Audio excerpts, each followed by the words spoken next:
I'm Dr. Ryan DeBell from themovementfix.com. This is Movement Fix Monday, and today we're going to talk about Japanese style sitting. Japanese style sitting is where you sit on your shins like this, and the feet are kind of crossed, as you can see here. So sometimes the big toes will overlap in the Japanese style sitting. And what it really is we're getting into full knee flexion with a little bit of internal rotation of the knee. And you know, for a lot of people, this is not very comfortable to be in full knee flexion like this. They'll get pinching in the knee, it'll feel tight on the front. And there's a few things that we can do to try to remedy that. The first one is the relationship of the big toe to knee flexion. A lot of people have a limited amount of range of motion here at their first metatarsal phalangeal joint. And typically there should be about 60 to 70 degrees of this motion in this joint. So one of the things we can start with is just trying to keep that big toe down, this part of the big toe, down on the ground, as you just go back and forth like this. The reason that this can help with the end range knee flexion is there's a muscle that goes from the big toe up into the leg and onto the fibula. And by mobilizing that, sometimes it can help improve people's terminal knee flexion or Japanese style sitting. So I'm just going to go 10 to 15 reps there.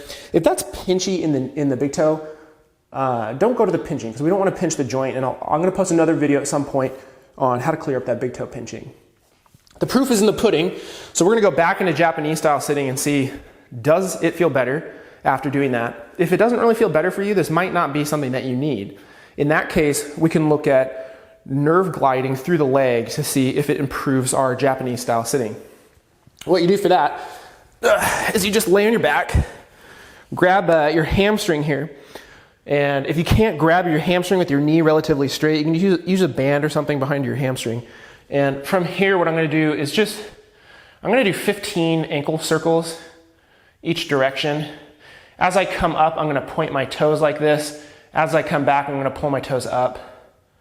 This really shouldn't be painful. So if you're getting shooting pain into your leg, don't do this. So 15 reps each way. And then we'll recheck. So come back. Can you get into a more comfortable Japanese style sitting? One of the reasons we want this in squatting, if you can't fully flex your knee, it can be one of the things that limits your squat. So that's why we want this Japanese style sitting. So if you did the big toe thing and it didn't help, and then you did the ankle circles, which is kind of mobilizing some of the tissue in the back of the leg, maybe some nerve flossing in there as well, and you didn't see improvement, then you can try this last mobilization I'm going to show you.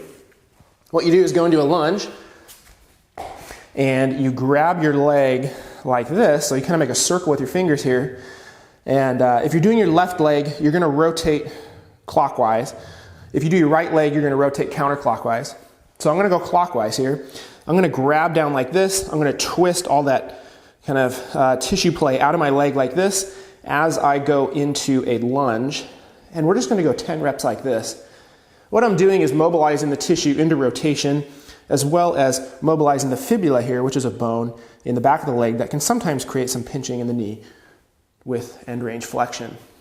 So after 15 reps there, I'll retest.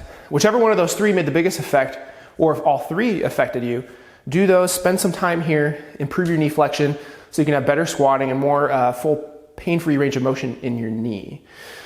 So next week, we'll take a look at the big toe and how to make sure it doesn't pinch when you're doing that big toe stretch. So make sure you stay tuned for that. Like us on our Facebook page, facebook.com/themovementfix. Subscribe to us on YouTube, and we're on Instagram @themovementfix. I'll see you guys next week.